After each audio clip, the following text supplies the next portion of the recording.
ஓம் சாந்தி. எல்லோரும் குஷியாக இருக்கிறீங்களா?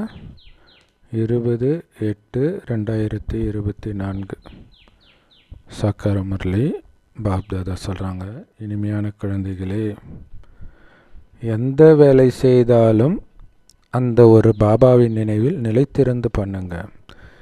கலியுகவாசிகளும் வேலை செய்கிறாங்க, நீங்களும் வேலை செய்கிறீங்க. அவங்களுக்கு என்ன வித்தியாசம்? அவங்க வேலையில் கவனம் செலுத்தி வேலை செய்வாங்க, அல்லது வேறு எதையாவது பேசிக்கிட்டு பாட்டு கேட்டுக்கிட்டு வேறு எதையாவது நினச்சிக்கிட்டு வேலை செய்வாங்க. ஆனால் நம்ம வேலை செய்யும்போது புத்தி பாபாவோட மட்டும் இணைஞ்சு இருக்குது. ஸோ அது எந்த அளவுக்கு இணைஞ்சிருக்கணும்னா, நான் செய்கிறேன்ற உணர்வே இல்லாமல் பாபா இந்த உடலை பயன்படுத்தி செய்கிறாருன்ற உணர்வு. ஸோ அது அப்படி தான் நீங்கள் பண்ணுறீங்கன்றதை எப்படி கண்டுபிடிக்கிறது? அந்த செயலுடைய லாபமோ நஷ்டமோ உங்களை பாதிக்காது.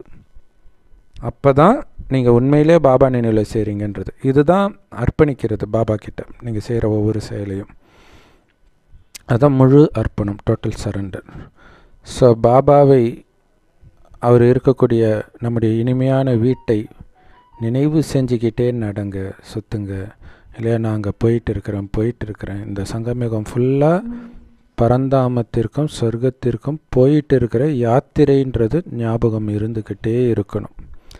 இதுதான் உண்மையிலே தைரியம்ன்றார். இந்த கலியுகத்தின் எந்த கவர்ச்சியும் திரும்பி கூட பார்க்க மாட்டேன்னு நினச்சிக்கிட்டு முழுக்க முழுக்க சொர்க்கமும் பரந்தாமமும் பாபா மட்டும் மனதில் வச்சுருக்கிறீங்க பார்த்தீங்களா? எது நடந்தாலும், யார் முன்னே வந்தாலும், இதுதான் உண்மையான தைரியம்னு பாபா சொல்கிறார். கேள்வி: ஸோ பாபாவுக்கு எப்போ மரியாதை ஏற்படுது, எப்போ அவமரியாதை ஏற்படுது, எப்படி? பதில்: குழந்தைங்க எப்போ பாபாவையே நினச்சிட்டு இருக்கிறாங்களோ நல்லா, அப்போ தான் பாபாவுக்கு அவங்க மரியாதை கொடுக்குறாங்க. எனக்கு பாபாவை நினைக்கவே நேரம் இல்லைன்னு சொன்னீங்கன்னா நீங்கள் பாபாவை அவமதிக்கிறீங்கன்னு அர்த்தம். அது எவ்வளோ பெரிய பாவம். எனக்கு முரளி கேட்க டைம் இல்லை, எனக்கு பாபாவை நினைக்க டைம் இல்லை. பாபா சொல்கிறார், நீங்கள் என்ன அவமானப்படுத்தலை, மாறாக உங்களை அவமானப்படுத்திக்கிறீங்க அப்படிங்கிறார். ஏன்னா இதனால் இழக்க போகிறது யார்? பாபாவை இழக்க போகிறார், நீங்கள் தான் இழக்க போகிறீங்க.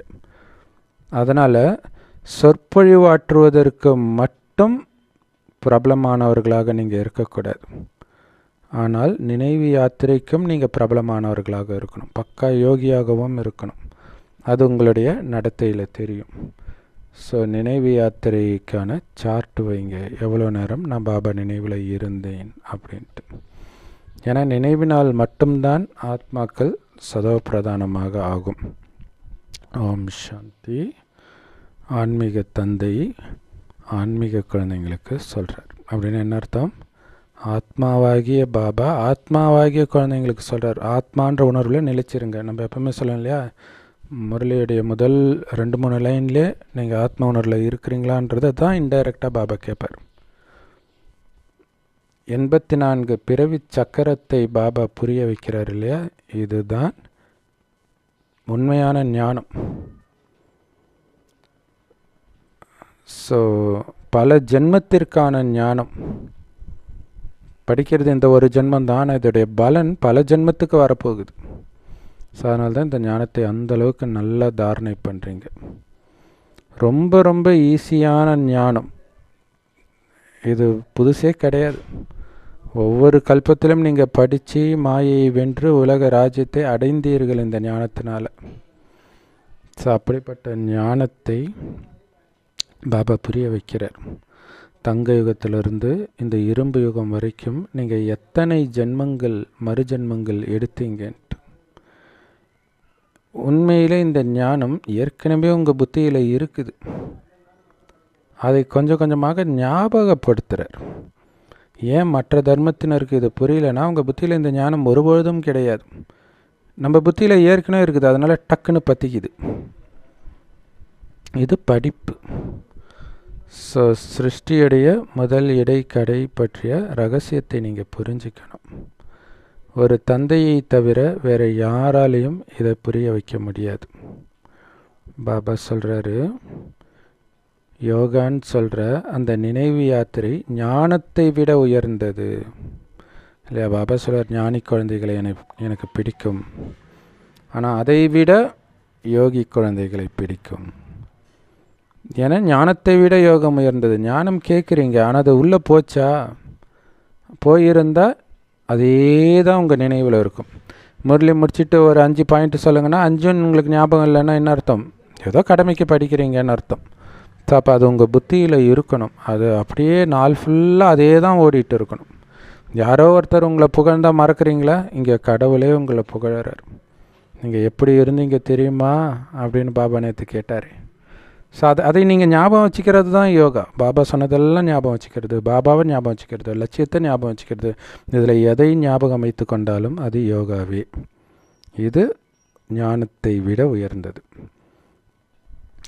யோகான்ற வார்த்தை ரொம்ப ஃபேமஸாக பக்தி மார்க்கத்தில் சொல்லப்படுது. ஆனால் உண்மையிலே இங்கே யோகான்னு சொல்கிறது நினைவு யாத்திரையை சொல்கிறார். அதனால தான் இங்கே யோகானாலே எப்படி உட்காரணும் எடுத்தோடனே கேட்பாங்க. ஏன்னா அப்படியே பழக்கப்பட்டுட்டாங்க. அந்த தீர்த்த யாத்திரைக்கு போகிறவங்க நான் இந்த தீர்த்த ஸ்தலத்துக்கு போகிறேன், காசிக்கு போகிறேன், ராமேஸ்வரத்துக்கு போகிறேன், பத்ரிநாத்துக்கு போகிறேன் அப்படின்னு சொல்லுவாங்க. ஸ்ரீநாத்துக்கு போவாங்க, அமர்நாத்துக்கு போவாங்க. அதனால் அந்த இடங்கள் அவங்களுக்கு ஞாபகம் இருக்கும். போகிறதுக்கு முன்னாடியே நான் அங்கே தான் போகிறேன்னு தெரியும்ல. அப்போ இங்கே சொர்க்கத்துக்கு தான் நீங்கள் போகிறீங்கன்னா அந்த சொர்க்கம் உங்களுக்கு எப்படி மறக்கும்? இதுதான் முக்கியமான விஷயம். அங்கே ஸ்தூலமாக போகிறத ஞாபகம் வச்சுக்கிறீங்க, சூக்ஷ்மமாக போகிறத மறந்துடுறீங்க. ஏன்னா இப்போ சொர்க்கம் இல்லை, வரப்போகுது. அதுக்கு தான் அசைக்க முடியாத நிச்சய புத்தியும் அங்கே போயிட்டு இருக்கிறன்றதும் அங்கே போகிறதுக்காகத்தான் நான் செய்யும் ஒவ்வொரு காரியமும் இருக்குதுன்றதையும் ஞாபகம் வச்சுக்கிட்டே இருக்கணும். ஆன்மீக தந்தை மிக நீளமான யாத்திரையில் அழைச்சிட்டு போகிறார். நினைவு யாத்திரையில் இந்த ஜென்மம் முழுவதும் அந்த யாத்திரை தான். ராமாயணத்தில் நடக்கும் ஒவ்வொரு சம்பவமும் அந்த யாத்திரையிலிருந்து நடக்கிறது. மகாபாரதத்தில் நடக்கும் ஒவ்வொரு சம்பவமும் அந்த யாத்திரையிலிருந்து நடக்குது. பாபா சொல்கிறார், அது என்ன யாத்திரை? ஒன்றும் இல்லை, என் நினைவிலே இருக்கிறது தான், வேறு ஒன்றும் இல்லை. அந்த மனிதர்கள் தீர்த்த யாத்திரைக்கு காசி போனாலும், ராமேஸ்வரம் போனாலும், அமர்நாத் போனாலும், ஸ்ரீநாத் போனாலும் திரும்ப வீட்டுக்கு வராங்கல்ல. ஆனால் இந்த ஒரு யாத்திரை மட்டும்தான் நீங்கள் போனீங்கன்னா போனதான் திரும்பி வரவே மாட்டீங்க. நேராக போய் பரந்தாமத்தில் போய் உட்காந்துக்குவீங்க. அதுக்கப்புறம் உங்களுக்கு பாகமே கிடையாதுன்னா இருக்குது, நடிக்கிறதுக்கு வருவோம். ஆனால் இந்த பழைய உலகத்தில் கிடையாது, புது உலகத்தில் தான். அதனால் அங்கே சொர்க்கத்துக்கு போகும் பொழுது இந்த கலியுகம் அழிய போகுதுன்றதை சொல்கிறாரு. இந்த பக்கம் திரும்பியே பார்க்காதீங்க. இதன் மீது வெறுப்பு வரணும், வைராக்கியம் வரணும் இந்த பழைய உலகத்தின் மீது, பழைய உலகத்தின் உறவுகள் மீது. அப்போ அந்த புது உலகத்தின் உறவுகள் எப்படி இருக்கும்? அந்த உறவுகளுக்குள்ள அன்பும் பரிசுத்தன்மையும் எப்படி இருக்கும்? அப்படியே அதே சிந்தனையில் இருக்க அந்த குணம் நீங்கள் வெளிப்படுத்துவீங்க. இது ராவணனுடைய அழுக்கான ராஜ்யம். ஸோ அதிலிருந்து நீங்கள் தப்பிக்கிறதுக்கான முக்கியமான விஷயமே நினைவு யாத்திரை தான். அந்த சொர்க்கத்துக்கு போயிட்டு இருக்கிறேன், பரந்தாமத்துக்கு போயிட்டுருக்கிறேன், பாபாவை நினைத்து நினைத்து தூய்மையாகிறேன். இதுதான் முக்கியமான விஷயம். இதன் மூலமாக தான் ராவண ராஜ்யத்துலேருந்து தப்பிப்பீங்க. அங்கே சீதை என்ன பண்ணிகிட்டு இருக்கிறாங்க? எப்படி தப்பிச்சு வராங்க? ராமருடைய நினைவிலே இருக்கிறாங்க. அதுதான் தப்பிக்கிறது. சில குழந்தைங்க எப்படி பாபாவை நினைக்கிறதுன்னு கூட தெரியாமல் இருக்கிறாங்க. ஒருத்தர் நினைக்கிறாங்களா இல்லையான்றது பார்க்குறதுக்கு தெரியாது, அது சூக்ஷ்மமாக உள்ளே நடந்துட்டு இருக்கிறது. ஆனால் அவங்க நடத்தையை வச்சு புரிஞ்சிக்கலாம். பாபா நினைவில் இருக்கிறவங்க கோபப்பட மாட்டாங்க, காம வயப்பட மாட்டாங்க, பற்று பேராசை அகங்காரம் இருக்காது. ஸோ இதெல்லாம் இருந்துச்சுன்னா உங்கள் நினைவில் இல்லைன்னு கன்ஃபார்மாக சொல்லலாம். பாபா சொல்கிறாரு, உங்களை ஆத்மான்னு உணர்ந்து தந்தையாகிய என் ஒருவனை மட்டும் நினைவு செஞ்சுக்கிட்டே இருங்க. இந்த நினைவு பார்ப்பதற்கு வெளியில் தெரியாது, அதனால் இதுக்கு யாரும் தடை சொல்ல முடியாது. ரொம்ப முக்கியமான விஷயம். ஒரு கேரளாவில் ஒரு காலேஜில் முஸ்லீம் ஸ்டூடெண்ட்ஸ் எங்களுக்கு தொழுகை செய்கிறதுக்கு இடம் வேணும். அது கிறிஸ்டின் இன்ஸ்டிடியூஷன் வேறு. நாங்கள் எப்படி கிறிஸ்டின் ஒரு சர்ச்சு நடத்துறது, எப்படி முஸ்லீம்கள் தொழுகை பண்ணுறதுக்கு நாங்கள் இடம் கொடுப்போம். ஏன்னா 2 பேரும் 2 இதுலேயும் ஸ்ட்ராங்காக இருக்கிறவங்க இல்லையா. ஆனால் பாபாவை நினைக்கிறதுக்கு இடமா வேணும்? எதுவும் தேவையில்லை. நீங்கள் நினைக்கிறீங்களா இல்லையான்னு கூட மற்றவர்களுக்கு தெரியாது. ஸோ இதனால தான் யாருக்கும் எந்த பிரச்சனையும் கிடையாது. அது மட்டும் இல்லை, நீங்கள் எவ்வளோ நினைத்தால் கூட எவ்வளோ ஆழமாக நினைக்கிறீங்க, எவ்வளோ பவர்ஃபுல்லாக இருக்குது நினைவு, எவ்வளவு நேரம் நினைக்கிறீங்க, இதுவும் மற்றவர்களுக்கு சொல்ல முடியாது. நினைக்கிறவங்களுக்கு மட்டும்தான் அது தெரியும். அதுவும் அவனும் கவனத்தில் இருந்தால், இல்லாட்டினா எப்போ நினைவுலேருந்து எட்ட புத்தி போச்சுன்னே தெரியாது. ஸோ நிறைய பேருக்கு இந்த நினைக்கிறது எப்படிங்கிற வழியை நம்ம காட்டிட்டோம். நன்மை செய்யக்கூடிய கல்யாண்காரி தந்தை சொல்கிறாரு, உங்களை ஆத்மான்னு உணர்ந்து சிவபாபாவை நினைவு பண்ணிக்கிட்டே இருங்க, என்ன ஆனாலும் சரி சேவையும் செய்யுங்க. நினைவு பண்ண சொல்லிட்டாரு, நான் போய் காட்டில் உட்காந்துட்டு அல்லது யாரும் இல்லாத ரூமில் பூட்டிக்கிட்டு நினைவு பண்ண போகிறேன், அப்படி கிடையாது. சேவையும் செய்யணும், ரொம்ப முக்கியமான விஷயம். ஏன்னா நிறைய பேர் உல்ட்டாவா பாபா நினைக்க சொல்லிட்டார், மனசா சேவை தான் பெரிய சேவையும், நான் அதே பண்ணுறேன் அப்படின்னு நினச்சிக்கிறாங்க. நீங்கள் பிரஜையை உருவாக்கலைன்னா நீங்கள் எப்படி ராஜா ஆவீங்க? அப்படி யாருமே ஞானத்தை கொடுக்கலன்னா உங்களுக்கு எப்படி ஞானம் கிடச்சிருக்கும்? தான் பாபா சொல்கிறார், என்ன ஆனாலும் சேவையும் செய்யணும். சேவை செய்யும்போது மனசா சேவையும் சேர்ந்து செய்யணும். அந்த சகோதர ஆத்மா அது ஞானத்தை எடுக்கணும் அப்படிங்கிற அந்த உணர்வோடு செய்யணும். உதாரணத்துக்கு காவல் பணியில் இருக்கிறாங்க இல்லையா, செக்யூரிட்டி, வாட்ச்மேன், அந்த மாதிரி பதவியில் இருக்கிறவங்க, அல்லது போலீஸே கூட நைட் டியூட்டிலாம் போகிறாங்க இல்லையா, அவங்க இங்கே குறிப்பாக வாட்ச்மேன் ஒர்க்கு தான் சொல்கிறாங்க, செக்யூரிட்டி ஒர்க்கு. அவங்க சும்மா நடந்துட்டு இருப்பாங்க. அவங்களுக்கு நினைவு பண்ணுறது ரொம்ப ஈஸி இல்லையா. நடக்கலைன்னா அவங்க தூங்கிடுவாங்க, அதனால் நடந்துட்டு தான் இருப்பாங்க, அதுக்கு தான் சம்பளம்.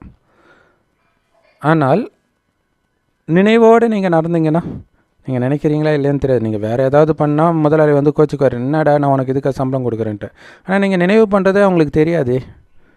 எப்படியா இருந்தாலும் மனசு எதையோ நினைக்க தான் போது, இல்லைன்னா தூங்கிடும். ஸோ அப்போ படித்த முறையிலையும் நினைவு பண்ணிக்கிட்டே இருக்கலாம். ஒரு தந்தையை தவிர வேறு எதையும் நினைக்கக்கூடாது, இதுதான் லட்சியம். ஸோ நிறைய உதாரணங்களை வச்சு பாபா புரிய வைக்கிறார். இந்த நினைவு யாத்திரையில் வருவதும் போவதுமாக இருக்கணும் இல்லையா. பரந்தாமத்துக்கு வரணும், சூக்ஷ்மவதனத்துக்கு போகணும், இப்போ சொர்க்கத்துக்கு போகணும், இப்படி சுற்றுன்னு சுற்றிக்கிட்டே இருக்க வேண்டியதான். பூமிக்கே வந்துடாதீங்க. பூமிக்கு காரியத்தை செய்கிறதுக்கு டக்குன்னு கிளம்பிடணும். எப்படி கிறிஸ்தவ பாதிரியார்கள் கன்னிகாஸ்திரிகளும் அமைதியாக ஜபமாலையை கையில் உருட்டிக்கிட்டே நடப்பாங்க, அதே மாதிரி குழந்தைகளாகிய நீங்கள் இங்கே நமக்கு ஜபமாலை உருட்டுற வேலையும் கிடையாது. புத்தியில் இந்த ஞானத்தை உருட்டிக்கிட்டே இருக்கணும், சுதர்ஷன சக்கரத்தை சுற்றிக்கிட்டே இருக்கணும், பாபாவையும் இனிமையான வீட்டையும் ரொம்ப ரொம்ப அன்பாக நினச்சிக்கிட்டே இருக்கணும், அந்தந்த போதையிலே இருக்கணும். இந்த மீரா கிருஷ்ணருடைய அன்பிலே அப்படியே மூழ்கின அந்த ஃபோட்டோவெல்லாம் பார்த்தீங்கன்னா நமக்கே அந்த போதை வரும். அந்த மாதிரி பாபாவை நினைவு பண்ணிக்கிட்டே இருந்தீங்கன்னா, நீங்கள் பேசும்போது அந்த நினைவு கட்டாகாமல் இருந்தால் உங்கள் பேச்சே வித்தியாசமாக தெரியும், அந்த தெய்வீகத்தன்மை தெரியும். இந்த நிலை மிக உயர்ந்த இலக்கு. உண்மையிலே சரியான வழி தெரியாட்டினா கூட பக்தர்களும் இந்த முயற்சி பண்ண தான் செய்கிறாங்க. ஸ்ரீராம ஜெயம் நைட்டெல்லாம் கண்ணு மூச்சு எழுதுவாங்க, ஓம் நம சிவாய சொல்லிக்கிட்டு இருப்பாங்க 1000 தடவை, அந்த மாதிரியெல்லாம், அல்லது நேரம் வச்சு சொல்லிகிட்டு இருப்பாங்க. ஆனால் அவங்க இப்போ வீட்டுக்கு போகணும் அப்படிங்கிறது அவங்களுக்கு தெரியாது. அவங்க என்ன நினச்சிக்கிறாங்கன்னா, கலியுகம் முடிந்த பிறகு போவோம், கலியுகம் எப்போ முடியும்னு அவங்களுக்குன்னு தெரியாது. இன்னும் 40,000 வருஷம் இருக்குதுன்னு நினச்சிட்ருக்குறாங்க. பாவம், அவங்களுக்கு இந்த உண்மையை சொல்கிறதுக்கு யாருமே இல்லை. ஆனால் குழந்தைகளாக உங்களுக்கு இந்த ரகசியத்தை பாபா சொல்லியிருக்கிறார். நீங்களும் அவங்களுக்கு சொல்ல முயற்சி பண்ணுறீங்க என்னென்னமோ, ஆனால் கேட்க மாட்டுறாங்க. அதனால தான் பாபா சொல்கிறார், அவங்க அதிர்ஷ்டம் அப்படி இருந்தால் நம்ம என்ன பண்ண முடியும் அப்படின்ட்டு. நீங்கள் நைட்டு செக்யூரிட்டி டியூட்டியெல்லாம் பார்க்குறீங்க அப்படின்னா, எந்த அளவுக்கு தனிமையில் இருந்து பாபாவை நினைவு பண்ணிகிட்டே இருக்கிறீங்களோ, ஸோ அந்த அளவுக்கு நமக்கு லாபம். தனிமையில் இருந்து பாபாவை நினைவு பண்ணிக்கிட்டே இருக்கணும். ஸோ அது ஒரு நல்ல வேலை. உண்மையிலே பாபாவை நினைவு செய்கிறதுக்கு காசு கட்டுத்த மாதிரி இருக்குது. ஸோ இந்த நினைவினால தான் உங்களுடைய பாவங்கள் அழியுது. ஏன்னா பல ஜென்மத்தின் பாவம் நம்ம தலையில் இருக்குது. யார் முதல்ல சதோபிரதானம் ஆகிறாங்களோ அவங்க தான் ராமராஜ்யத்திற்கு முதலாக போகவும் செய்கிறாங்க. இல்லை இப்போ இந்த பாபா குழந்தை ஆகி யார் சீக்கிரமாக சதப்பிரதானம் ஆகுறாங்களோ அவங்க தான் அங்கே சொர்க்கத்திலும் ஃபஸ்ட்டு வராங்க. அதனால் அவங்க தான் அதிகமாக நினைவு யாத்திரையிலும் இருக்கணும். நினைவு யாத்திரையில் இருந்தால்தான் அப்படி ஆக முடியும். ஸோ அவங்க யார்? நான் தான் அப்படி முதலில் வருபவன் அப்படின்ற நிச்சய புத்தி இருக்கணும். ஏன்னா பாபா எனக்கு தான் சொல்கிறாரு, யாருக்கோ சொல்கிறாருன்னு நினச்சிக்கக்கூடாது. ஸோ ஒவ்வொரு கல்பத்தின் விஷயம் இது இல்லையா? ஒரு கல்பத்தில் நீங்கள் கரெக்டாக பண்ணிட்டீங்கன்னா கல்பமாக அதான் பண்ண போகிறீங்க.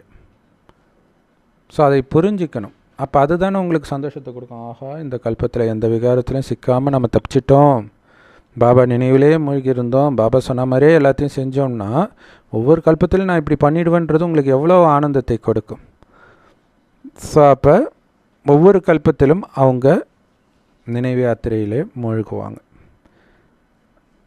இங்கே சண்டை போடுறதுக்கான விஷயமெல்லாம் கிடையாது.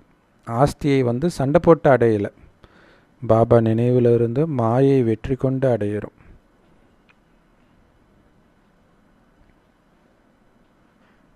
அதனால் குறிப்பாக செக்யூரிட்டி வேலை செய்கிறவங்க 2 வேலையை அட் அ டைமில் நீங்கள் செய்கிறீங்க.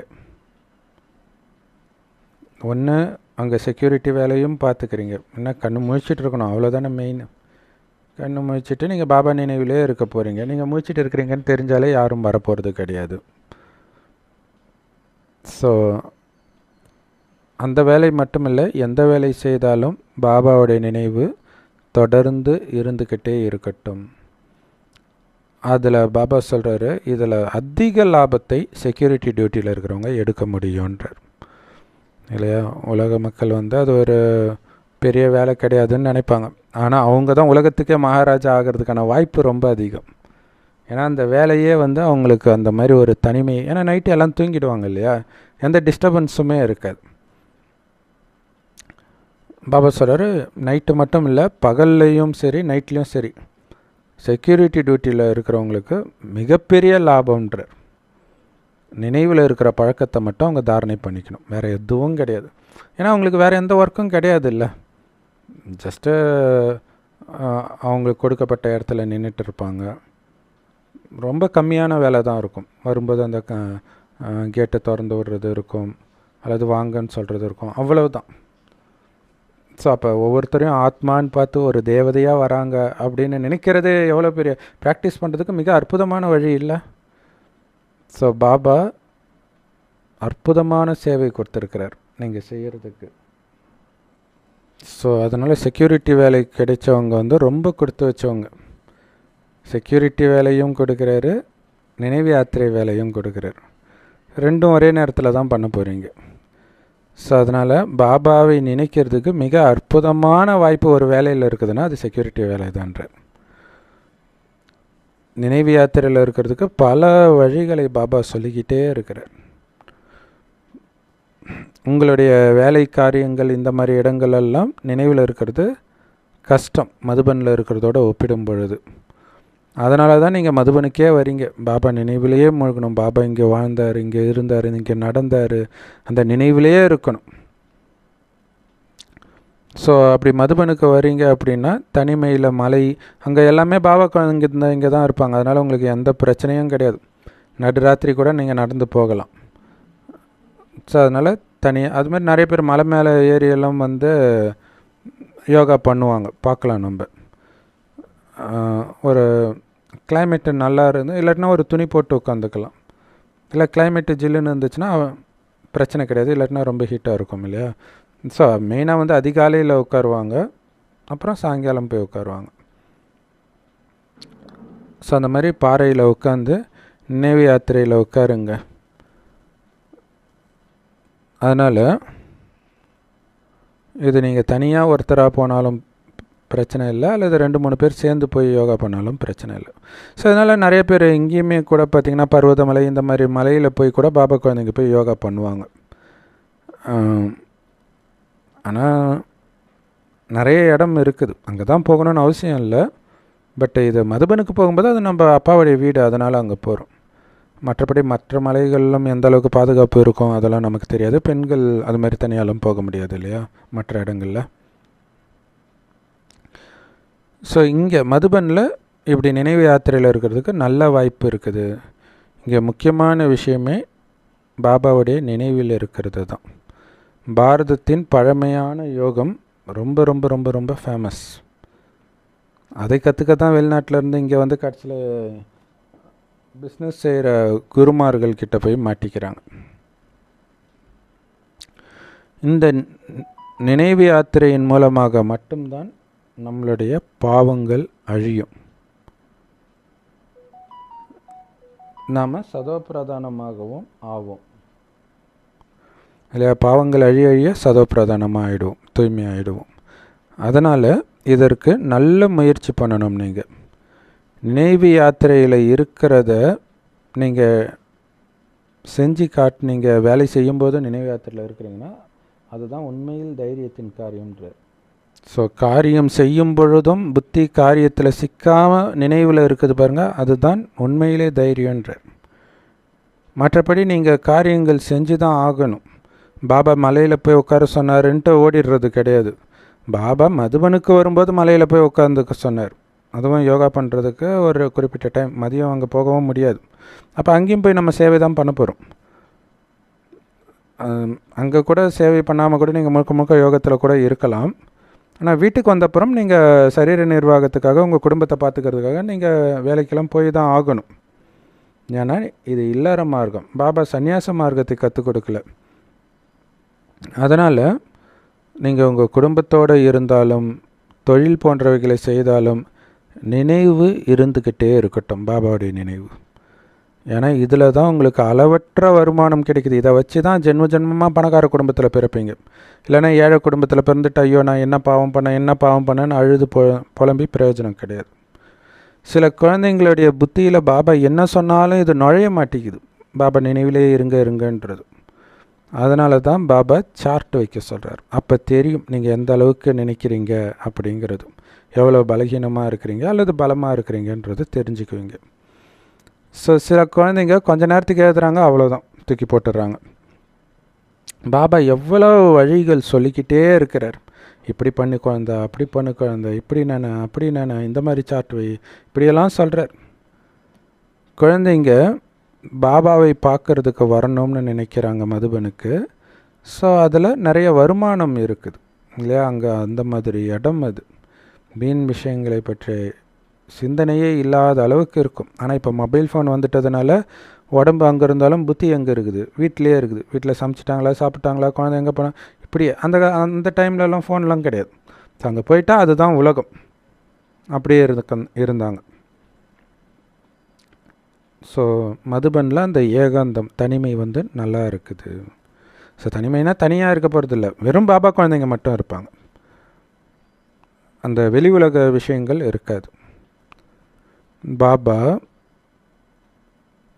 நேரடியாக உங்களுக்கு புரிய வைக்கிறார். என்னை நினைவு செஞ்சிங்கன்னா உங்களுடைய பாவங்கள் எல்லாம் அழிஞ்சிடும். ஏன்னா பல ஜென்மங்களின் பாவம் உங்கள் தலையில் இருக்குது. இந்த விகாரத்தின் காரணமாகத்தான் நிறைய சண்டை சச்சரவுகள் வீடுகளில் நடக்குது. அதில் தான் நிறைய தடைகளும் வருது. காம விகாரத்தினால ஏன் வருது? நீங்கள் செஞ்ச பாவம். அதை எப்படி அழிக்கிறது? அதுக்கு தான் நினைவு. நீங்கள் நினைவிலே மூழ்க அது அழிஞ்சிடும். அப்புறம் கொஞ்சம் கொஞ்சமாக அவரே வந்து சரி ஓகே அப்படின்னு விட்டு கொடுத்துடுவாங்க. சில குழந்தைங்க சொல்கிறாங்க, பாபா எங்களை அவங்க தூய்மையாகவே இருக்க விட மாட்டுறாங்க அப்படின்னு சொல்கிறாங்க. பாபா சொல்கிறாரு, குழந்தை நீ நினைவு யாத்திரையிலே இரு, உன்னுடைய பல ஜென்மத்து பாவங்கள் நீங்கிடும். ஏன்னா அந்த பல ஜென்மமாக நான் என்னென்ன பாவம் செஞ்சேன், குறிப்பாக காமத்தில்னு நமக்கு தெரியாது. ஸோ அதெல்லாம் சேர்ந்து தான் அழுத்துது. கணவன் அவ்வளோ டார்ச்சர் பண்ணியிருக்கிறானோ அந்த அளவுக்கு நீங்கள் பண்ணியிருக்கிறீங்க. ஸோ நினைவு யாத்திரையில் இருக்க அந்த பிரச்சனை தீர்ந்துடும். அவங்களே அந்த மாதிரி நிறைய டார்ச்சர் பண்ணவங்களும் அவங்களே வந்து பிரம்மகுமாரி சென்டரில் வந்து விட்டுட்டு போவாங்க மனைவியை. ஸோ அந்த நிலைமைக்கு மாறி இருப்பாங்க. சிலர் பாபா குழந்தையாகவும் மாறிடுவாங்க. ஸோ அதனால் வீட்டில் இருந்தாலும் பாபா நினைவில் இருங்க இல்லையா. சென்டர் கூட உங்களை அனுப்ப மாட்டாங்க. ஸோ அப்போ வீட்டில் இருந்தபடியே கூட நீங்கள் நினைவில் இருந்துக்கிட்டே இருங்க. ஆனாலும் முரளியும் படிச்சணும், அது முக்கியம். ஸோ அது பல யுக்திகள் மூலமாக முரளி வர வைப்பாங்க. இப்போ நெட்டு வந்துடுச்சு, அதனால் இப்போ பிரச்சனை கிடையாது. ஸோ நிறைய பேர் பார்த்திங்கன்னா கணவனுக்கு இது பிடிக்கலன்னா கணவன் வர வரைக்கும் முரளி ஓடிக்கிட்டே இருக்கும் வீட்டில். கணவன் வந்தோடனே அப்படியே டக்குன்ட்டு அதை நிறுத்திடுவாங்க, முடிஞ்சு போச்சு, அவ்வளோதான். ஸோ கணவன் வர வரைக்கும் முரளி டைம், வந்தப்புறம் யோகா டைம். நினைவில் பாபா சொன்னதை நினச்சி பார்த்துக்கிட்டே இருக்க வேண்டியதுதான். ஸோ எங்கே உட்காந்துட்டு இருந்தாலும் உங்களால் பாபாவை நினைக்க முடியும்.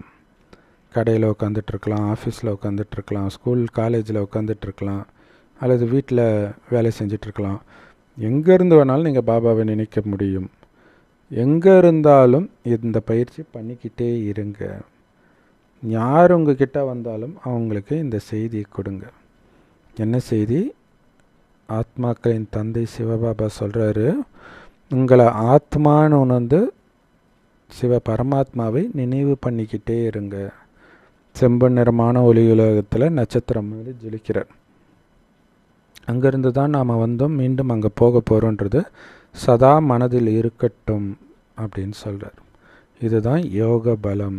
இதில் எந்த அளவுக்கு உங்களால் நிலைச்சிருக்க முடியுதோ அந்த அளவுக்கு யோக பலம் இருக்குதுன்னு அர்த்தம். ஸோ சக்தினாலே என்னது? பலம்தான். பாபாவை சர்வசக்திவான்னு சொல்கிறோம். ஸோ எப்படி அந்த சர்வசக்திவான் தந்தைக்கிட்ட இருந்து நாம் சக்தியை எடுக்கிறது? அதுக்கான வழியை பாபாவே சொல்கிறார். நினைவு பண்ணுங்க இல்லையா. ஒரு ஃபோனில் சார்ஜ் பண்ணணுன்னா அந்த பவர் சாக்கெட்டில் ப்ளக் சொருவணும். அந்த மாதிரி ஆத்மாவை சார்ஜ் பண்ணால் பாபாவோட புத்தியை இணைக்கணும். அதுதான் நினைவு பண்ணுங்க. தானாகவே ஆத்மாவுக்குள்ளே சக்தி நிரம்பும்.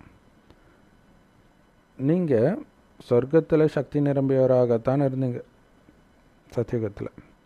அப்புறம் மறுஜென்மம் எடுத்து ஏணிப்படியில் இறங்கி தம பிரதானமாக ஆகிட்டீங்க. அதனால் உங்களுடைய சக்தி ஃபுல்லாக இப்போ காலி ஆயிடுச்சு. ஒரு பைசா அளவு கூட சக்தி இல்லை. உங்களில் சிலர் இதை நல்லா புரிய வைக்கிறாங்க, நல்லா பாபாவை நினைக்கவும் செய்கிறாங்க.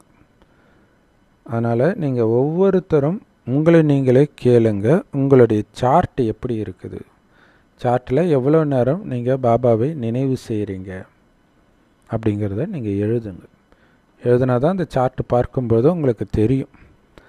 ஸோ பாபா எல்லா குழந்தைங்களுக்கும் சொல்கிறது என்ன அப்படின்னா, முக்கியமான விஷயமே நினைவு யாத்திரை தான். அப்போ மற்றதெல்லாம் முக்கியமே இல்லையான்னு அர்த்தம் கிடையாது.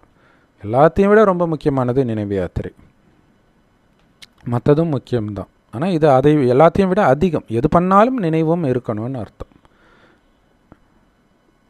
நினைவை தவிர நான் எதுவுமே பண்ண மாட்டேன்னு இருக்கக்கூடாது. நினைவின் மூலமாக தான் உங்களுடைய பாவங்கள் அழியும். உங்களுக்கு இதை யாருமே எச்சரிக்கை கொடுக்கல அப்படின்னா அப்போ கூட நீங்கள் பாபாவை நினைக்க முடியும், நினைக்கலாம் இல்லையா. பாபா நினைவில் இருக்கிறீங்களா, பாபா நினைவில் இருக்கிறீங்களான்னு பாபா கேட்க சொல்கிறார். ஸோ அப்படி கேட்குறதுக்கு யாருமே இல்லை, வீட்டில் இருக்கிறீங்க, சென்டருக்கே அனுப்பலை, அப்பயும் நினைக்கலாமே. நீங்கள் கேளுங்க, முரளியை படிச்சுட்டு நீங்கள் உங்களுக்கு நீங்களே கேளுங்க. ஏன்னா நிறைய பேர் அப்படி நினச்சிக்குவாங்க, எனக்கு பாபாவுக்கு அந்த டச்சே இல்லை அப்படின்ட்டு புலம்பிகிட்டு இருப்பாங்க. அப்பயும் நீங்கள் நினைக்கலாமே, பாபாவுடைய ஞானம் கிடைக்கிது இல்லை. நீங்கள் வெளிநாட்டில் இருந்தாலும் உங்களால் நினைவில் இருக்க முடியும். உதாரணத்திற்கு திருமணமான தம்பதிகள் மனைவி ஒரு இடத்துல இருக்கிறாங்க அப்படின்னா, கணவனுக்கு ஞானம் கிடச்சிச்சின்னா கணவன் லெட்டர் எழுதலாம். இப்போ ஃபோன் வந்துடுச்சு, ஃபோன் பண்ணி சொல்லலாம். ஒரே ஒரு விஷயம் மட்டும் ஞாபகம் வச்சுக்கோ, அப்பாவை நினைவு பண்ணிக்கிட்டே இருந்தால் உன்னுடைய பல ஜென்மத்தின் பாவங்கள் அழிஞ்சிடும் அப்படின்னு சொல்லுங்கள் இல்லையா. ஸோ அப்போ அவங்க நினைப்பாங்க. ஸோ அதில் அவங்களுடைய அதிர்ஷ்டம் எல்லாமே இருக்குது. நிறைய பேர் கேட்பாங்க, ஒரு சிலர் கேட்காமலும் இருக்கலாம். ஸோ அவங்களுக்கு ஏதாவது யுக்தியின் மூலமாக சொல்கிறதுக்கு நம்ம முயற்சி பண்ணலாம். ஏன்னா கண்ணுக்கு எதிர உலக அழிவு இருக்குது. எப்போ வேணாலும் உலகமும் அழியலாம், அல்லது நம்ம உயிர் உடலை விட்டு பிரியலாம். அதற்குள்ளே நம்ம பாவத்தை அழிக்கணும்னா எவ்வளவு கவனம் இருக்கணும். ஸோ பாபா நிறைய வழிமுறைகளை நமக்கு கற்றுக் கொடுக்குறார். ஆனால் அதை பண்ணுறீங்களா இல்லையான்றது உங்கள் கையில் தான் இருக்குது. பாபா பல வழியை சொல்கிறார், ஆனால் நீங்கள் எதையுமே கேட்கலன்னா பாபா எதுவும் பண்ண முடியாது. பாபா நமக்கு கொடுக்குற அட்வைஸ் தான் இருக்கிறதுல ரொம்ப நல்ல அட்வைஸ்ன்னு நமக்கு தெரியும். இந்த செய்தியை எல்லோருக்கும் கொடுக்கறது நம்முடைய கடமை. நண்பர்கள், உறவினர்கள், நம்ம தொடர்பில் வர எல்லாருக்கும் இதை கொடுக்க வேண்டியது நம்மளுடைய கடமைன்றார். சாய்ஸ் கிடையாது, கொடுத்தே தீரணும். நீங்கள் அவங்கவுங்களுக்கு ஏற்ற மாதிரி கொடுக்க வேண்டியது தான். கொஞ்சமாவது குறிப்பாக கடவுளை இப்படி நினைங்கன்றதை கொடுத்துடுங்க. எந்த மதத்தை சார்ந்தவர்களாக இருந்தாலும், எல்லா மதத்தை சார்ந்தவர்களும் கடவுள் இருக்காருன்னு ஒத்துக்கிறாங்க இல்லையா? ஸோ அந்த கடவுள் நட்சத்திரம் மாதிரி இருக்கிறாருன்னும் போது பெரும்பாலும் ஒன்றும் வாதம் பண்ண மாட்டாங்க. ஏன்னா எல்லா மதத்துலையுமே அவர் ஒளியாக இருக்கிறாருன்றது இருக்குது. ஸோ அவர் செம்பன் நிறமான ஒளி உலகத்தில் நட்சத்திரமாக இருக்கார். நம்ம உயிரும் பூர்வமத்தில் நட்சத்திரம் மாதிரி இருக்குது. ஸோ ஆத்மான்னு ஒன்று வந்து அவரை நினைவு செய்யுங்கன்னு சொல்கிறேங்க. ஸோ உங்களுடைய நண்பர்களாக இருந்தாலும் சரி, யாராக இருந்தாலும் சரி, அவங்களுக்கு இந்த ஞானத்தை கொடுக்கணுன்றதுல தான் உங்களுக்கு ஆர்வம் இருக்கணும். எப்போவுமே உங்கள் தொடர்பில் யார் வந்தாலும் எப்படா அவங்களுக்கு ஞானத்தை கொடுக்கணும் அப்படின்ட்டு இருக்கணும். குறிப்பாக வெளியில் போகும்போது பேட்ச் போடணும். அதுதான் ரொம்ப முக்கியமான விஷயம். நீங்கள் வீட்டில் பேட்ச் போடலன்னா பிரச்சனை கிடையாது, சென்டரில் பேட்ச் போடலனாலும் பிரச்சனை கிடையாது. ஏன்னா சென்டரில் தான் படங்கள் இருக்குது புரிய வைக்கிறதுக்கு. ஆனால் வெளியில் போகிறீங்க பாருங்கள், பஸ்ஸில் போகிறீங்க, அப்போ நீங்கள் டக்குன்னு எப்படி அவங்கக்கிட்ட பேசுகிறது? உங்கள் பேட்சை பார்த்து கேட்பாங்க. அது மாதிரி நிறைய பேர் கேட்டிருக்குறாங்க. இது என்னது அப்படின்னு கேட்பாங்க. அவங்கள பிடிச்சி இழுக்கும். அதுதான் சான்ஸ்ன்ட்டு உடனே பேட்சை கட்டி கையில் வச்சு அழகாக புரிய வைங்க. ஸோ உங்கள் கையில் படமும் இருக்கணும், பேட்சும் இருக்கணும். ஸோ அந்த பேட்சே போதுமானது புரிய வைக்கிறதுக்கு. ஸோ புரிய வைக்கிறதுக்கு இந்த ரெண்டும் ரொம்ப நல்ல பொருட்கள். இந்த ஒரு பேட்சை யாரை வேண்டுமானாலும் லக்ஷ்மி நாராயணனாக மாற்றக்கூடியது. இந்த பேட்சில் வந்து திருமூர்த்தி இருக்கும் ஒரு பக்கம், இன்னொரு பக்கம் வந்து லக்ஷ்மி நாராயணன் இருக்கும். ஸோ அதனால் இந்த திருமூர்த்தி படத்தை நல்லா நீங்கள் புரிய வைக்கணும்.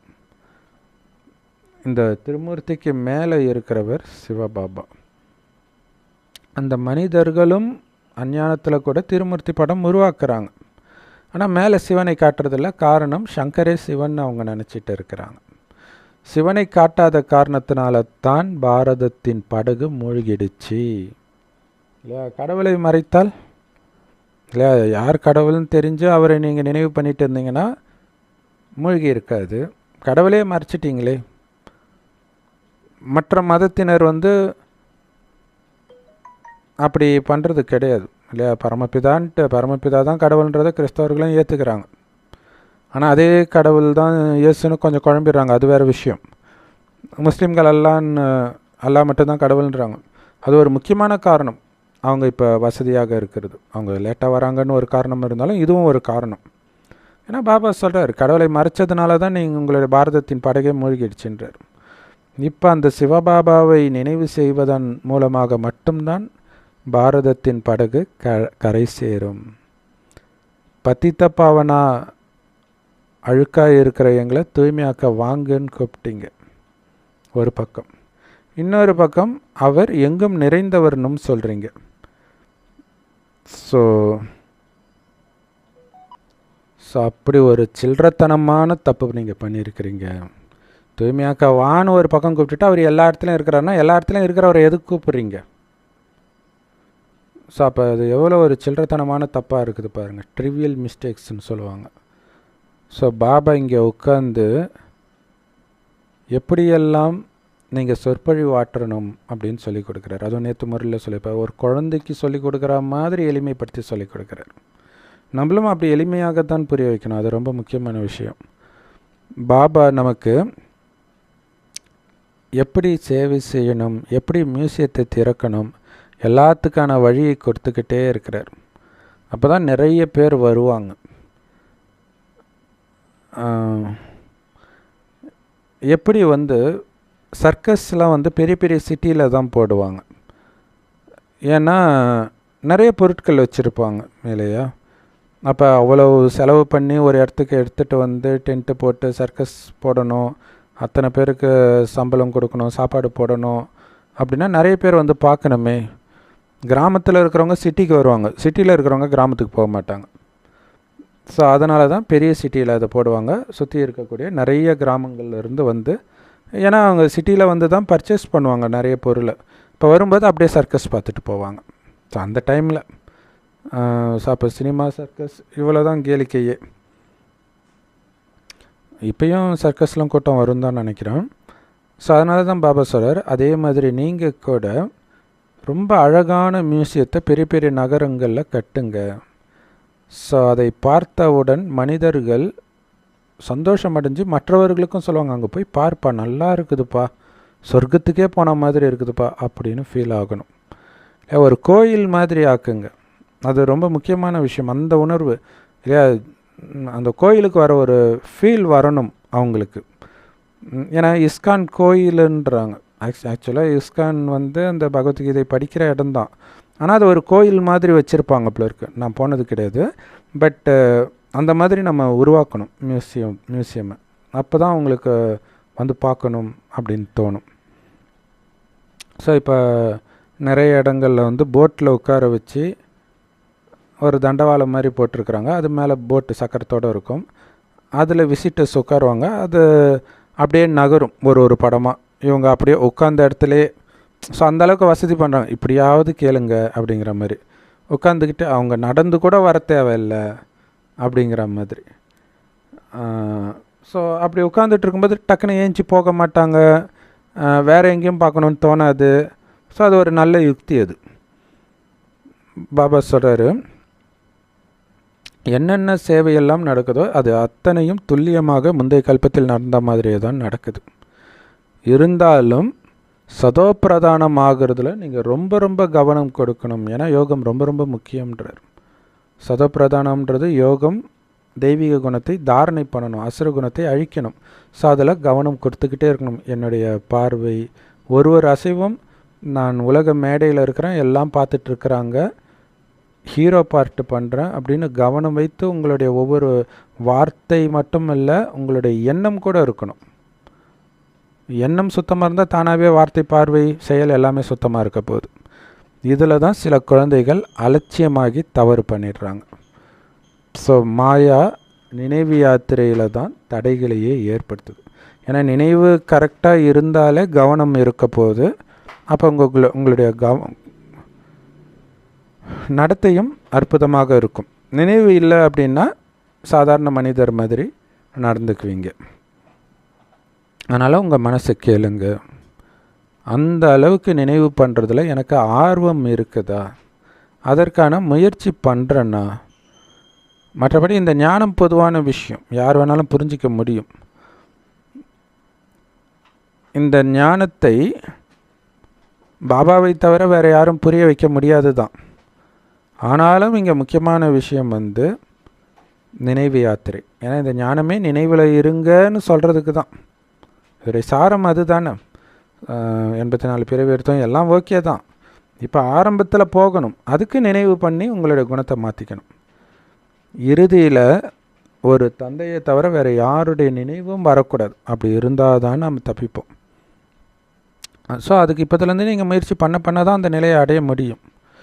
ஸோ பாபா உங்களுக்கு முழு கட்டளை கொடுத்துக்கிட்டே இருக்கிறார். இப்படி பண்ணுங்க, அப்படி பண்ணுங்கன்னு வழி சொல்லிக்கிட்டே இருக்கிறார். அதுலேயும் குறிப்பாக பாபாவை நினைவு செய்கிறது. நீங்கள் எது பண்ணாலும் நினைவு கட்டாகாமல் பண்ணுங்கள், அதுதான் முக்கியம். யாருக்கு வேண்டுமானாலும் இதை நீங்கள் புரிய வைக்கலாம். ஸோ யாராக இருந்தாலும் நீங்கள் பேட்ஜ் வச்சே புரிய வைக்க முடியும். நம்ம ஏற்கனவே சொன்ன மாதிரி பஸ்ஸில் ட்ரெயின்லலாம் போகும்போது பக்கத்தில் இருக்கிறவங்க அந்த பேட்ஜை பார்த்தோன்னே அது என்ன வித்தியாசமாக இருக்குதுன்னு கண்டிப்பாக அவங்களுடைய கவனம் போகும். அப்போ நீங்கள் அவங்களுக்கு புரிய வைக்கலாம். இன்னொன்று ஒயிட் அண்ட் ஒயிட் போட்டுட்டு இருக்கும்போதே பார்ப்பாங்க, கவனம் ஈர்க்கப்படும். யாராக இருப்பாங்க இவங்க, வித்தியாசமாக இருக்கிறாங்களே, இதில் பேட்ஜ் இருக்குது, பேட்ஜை கவனித்தா லக்ஷ்மி நாராயணன் இருக்கிறாங்க. ஏன்னா பார்க்குறதுக்கு கிறிஸ்டின் முஸ்லீம் மாதிரி ட்ரெஸ் பண்ணியிருக்கிறாங்க, ஆனால் பேட்ஜில் கிருஷ்ணர் படம் இருக்குதுன்னு பார்ப்பாங்க. உடனே புரிய வைக்கலாம். ஏன்னா எல்லாருக்கும் ஒரு ஆர்வம் இருக்கும் இல்லையா. ஸோ இந்த மாதிரி ஒரு அர்த்தமுள்ள மெடல் யாருக்கிட்டையும் கிடையாதுன்றார். ஸோ இந்த பேட்ஜ் வந்து மெடல்னு பாபா சொல்கிறார். எப்படி யார் மிலிட்ரியில் இருக்கிறவங்க ஏதாவது ஒரு நல்ல காரியம், வீர தீர செயல் செஞ்சாங்கன்னா அவங்களுக்கு மெடல் கிடைக்கும். ஸோ ராய் சாஹிப்புடைய மெடலை யாராவது பார்க்குறாங்க அப்படின்னா அவருக்கு வந்து வைஸ்ராய் கிட்டேருந்து ஒரு பட்டத்தை அடைஞ்சிருக்கிறாருன்றதை புரிஞ்சுக்குவாங்க. ஸோ இதுக்கு முன்னாடிலாம் வைஸ்ராயெலாம் இருந்தாங்க வெள்ளைக்காரங்க ஆட்சியில். ஆனால் இப்போ அவங்களுக்கு எந்த பவரும் கிடையாது. இப்போ எங்கே பார்த்தாலும் சண்டை தான் நடந்துகிட்டு இருக்குது.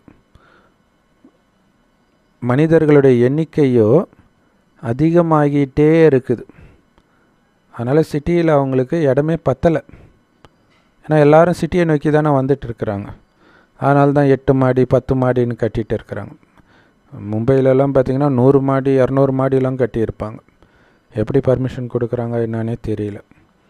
ஸோ பாபா நமக்காகவே சொர்க்கத்தை ஸ்தாபனை பண்ணுறார்.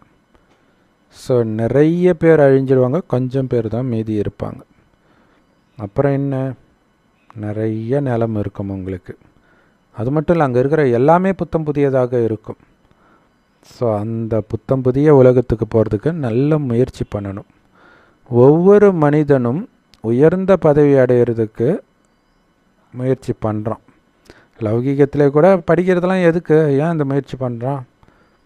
நல்லா சம்பாதிக்கணும், அந்த மாதிரி ஒரு பதவிக்கு போகணும் அப்படின்ட்டு. அது எல்லைக்குட்பட்டது. அப்போ எல்லைக்கு அப்பாற்பட்ட சொர்க்க ராஜ்யத்தில் உயர்ந்த பதவி அடையணும்னா அதுக்கு எவ்வளோ முயற்சி பண்ணணும்? ஒன்றும் இல்லை, இங்கே கவனம் வைக்கணும், வேறு ஒன்றும் கிடையாது. எல்லாத்துலேயுமே அப்படி தானே, படிப்பில் கூட கவனம் தான் வைக்கணும், கவனித்து கேட்கணும், படிக்கணும். ஆனால் அதை விட இங்கே ஈஸி. ஆத்மாவுடைய உண்மையான குணம் அதை மட்டும் வெளிப்படுத்திகிட்டு இருக்கிறேன்னா, பரமாத்மாவோடு இருக்கிறேன்னா, சொர்க்கத்துக்கு போயிட்டு இருக்கிறேன்றது ஞாபகம் இருக்குதா, இதை மட்டும் நீங்கள் ஞாபகம் வச்சுக்கணும், அவ்வளோதான். யாராவது முழுசாக முயற்சி பண்ணலை அப்படின்னா ஃபெயில் ஆகிடுவாங்க. அவங்களே புரிஞ்சுக்குவாங்க, இல்லை நான் சத்தியமாக ஃபெயில் ஆகிடுவேன் மச்சான் அப்படின்னுவாங்க. ஏன்னா அவன் எழுதுனது அவனுக்கு தெரியும் இல்லை. அதனால் என்ன பண்ணுவாங்கன்னா, எனக்கு படிப்பு வரலன்ட்டு படிப்பை நிறுத்திட்டு ஏதாவது வேலைக்கு போயிடுவாங்க. இல்லை, கன்ஃபார்மாக வரலன்னு தெரியுது, எதுக்கு நேரத்தை வீணாக்கிட்டு இருக்கணும்? உண்மையிலே அது ஒரு புத்திசாலித்தனம் தான். இப்போல்லாம் அந்த வேலைக்கே நிறைய சட்டங்கள் வந்துடுச்சு, கடுமையான சட்டங்கள் இல்லையா? குழந்தை தொழிலாளர்கள் இருக்கக்கூடாது. அப்போ அந்த குழந்தை வந்து தண்டனையை அனுபவிச்சே ஆகணும். அது எவ்வளோ பெரிய கொடுமை. படிப்பு வராத குழந்தைய பிடிச்சி அங்கே உட்காந்து, அது ஒரு சித்திரவதை தானே. நேரமும் அந்த குழந்தைக்கு வேஸ்ட்டாக போகுது. மனிதர்கள் ரொம்ப ரொம்ப துக்கம் நிரம்பியவர்களாக மாறிட்டாங்க. ஸோ இந்த துக்கத்தில் இருந்தெல்லாம் தப்பிச்சு, துக்கத்தின் பேரடையாளமே இல்லாத ஒரு உலகத்திற்கு 21 ஜென்மத்திற்கு போகிறதுக்கான வழியை பாபா காட்டுறார். பாபா சொல்கிறார், ஜஸ்ட்டு நினைவு யாத்திரையில் மட்டும் இருங்க, எவ்வளோ முடியுமோ அவ்வளோ நினைவில் இருந்துக்கிட்டே இருங்க. நின்னா உட்காந்தா நடந்தா சாப்பிட்டா எப்போவுமே பாபா நினைவில் இருங்க. அப்படி நினைக்க முடியலையா, முரளி கேட்டுக்கிட்டே இருங்க இல்லையா? எடுத்தோடனே அந்த நினைவு வராது. அந்த முரளி பாயிண்ட் நிறைய போய் அந்த போதை வர தான் வரும். ஸோ அப்படி உங்களால் அந்த மைண்டு வந்து அது மாதிரி எதுவும் போதையை எடுத்துகிட்டு வர முடியலன்னும் போது முரளி கேட்க ஆரம்பிச்சிடுங்க. இரவு நேரம் ரொம்ப ரொம்ப நல்லது நினைக்கிறதுக்கு. ஸோ இங்கே இரவு நேரம்ன்றதே பாபா வந்து எல்லோரும் தூங்கிய பிறகு சொல்கிறார் இல்லையா? எல்லாம் இப்போ 12-2 ஆகிடுது தூங்குறதுக்கு. ஸோ அதுக்கப்புறம் அமிர்த வேலை ஸ்டார்ட் ஆகிடுது.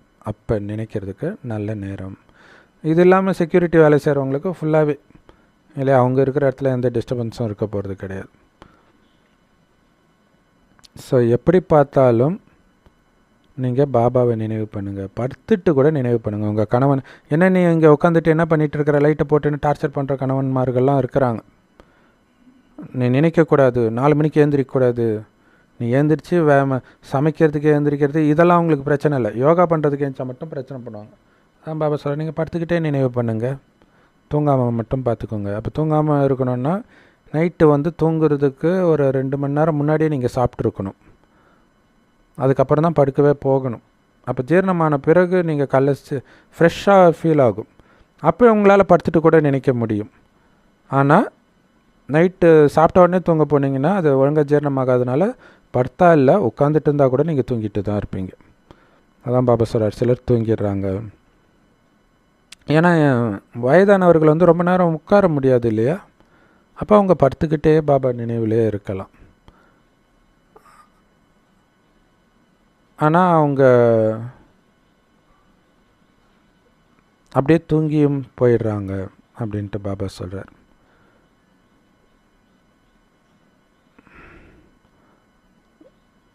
அப்படி இல்லைன்னா நீங்கள் கவனம் வைங்க படுத்துக்கிட்டே நினைக்கிறதுக்கு. ஆக்சுவலாக வயதானவர்களுக்கு வந்து அவ்வளோ தூக்கம் வராதுன்னு சொல்லுவாங்க இல்லையா? ஸோ அப்போ அவங்களுக்கு அது ஒரு நல்ல வாய்ப்பு பாபா நினைவிலே இருக்கிறதுக்கு. அப்போ நினைக்க நினைக்க அவங்களுக்கு உள்ளுக்குள்ளே சந்தோஷம் வந்துக்கிட்டே இருக்கும்.